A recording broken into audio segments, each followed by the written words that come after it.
আজ আপনাদের সামনে মধ্যবিত্তদের জীবনযাপন সম্পর্কিত একটা লেখা তুলে ধরছি। লেখাটা শেষ পর্যন্ত শুনে দেখবেন, ভালো লাগবে। গয়না তেমন হয় না কেনা, পুজোয় একটা ভালো শাড়ি, বছরে একবার খালি ঘুরতে যাওয়া, তাও দীঘা কি পুরী। তরকারি ভাতে চলে যায় ঠিক আমাদের প্রতিদিন। একবারই ঘরে মাংস আসে, সেটা রবিবার দিন। সারাটা বছর এলোমেলো অগোছালো ঘরবাড়ি। অতিথি আসবে শুনলে ঘর গোছানোর তড়িঘড়ি।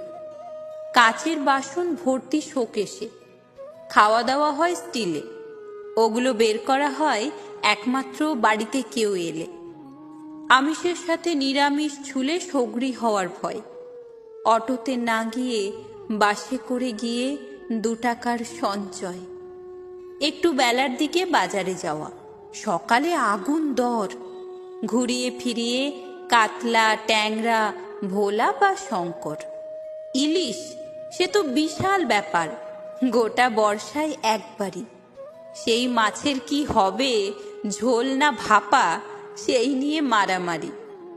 প্রতিবারই শেষে অর্ধেক মাছ ডুবে মরে বেগুনের ঝোলে, বাকি অর্ধেক মাখে সর্ষে বাটা, কাঁচা ভাপা হবে বলে। মাথাটা তখনও অক্ষত আছে, যাবে কচুর শাকে। আর 2-3 টুকরো ভাজা হতে পারে যদি বেশি মাছ থাকে। এসব দেখে অনেকেই হাসে, এ কেমন আদেকলামি। আমার কিন্তু বেশ ভালো লাগে, কারণ মধ্যবিত্ত আমি। হ্যাঁ, আমাদের যাপনটা খুব ঝাঁ চকচকে নয়।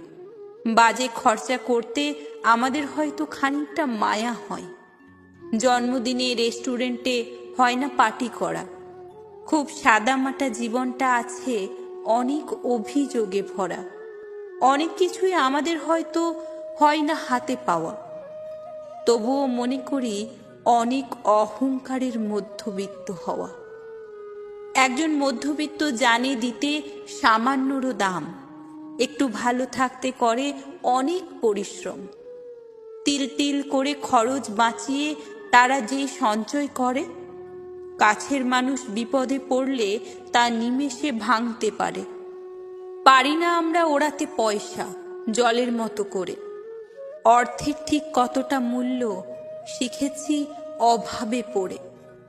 ব্যয় বাঁচাতে সবাই এক ঘরে বসি, চালিয়ে একটা পাখা।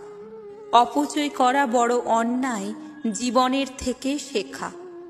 তাই যে যাই বলুক, ব্যঙ্গ করুক, এটাই ধ্রুব সত্য, মূল্যবোধের মূল্যায়নটা সঠিক করে মধ্যবিত্ত।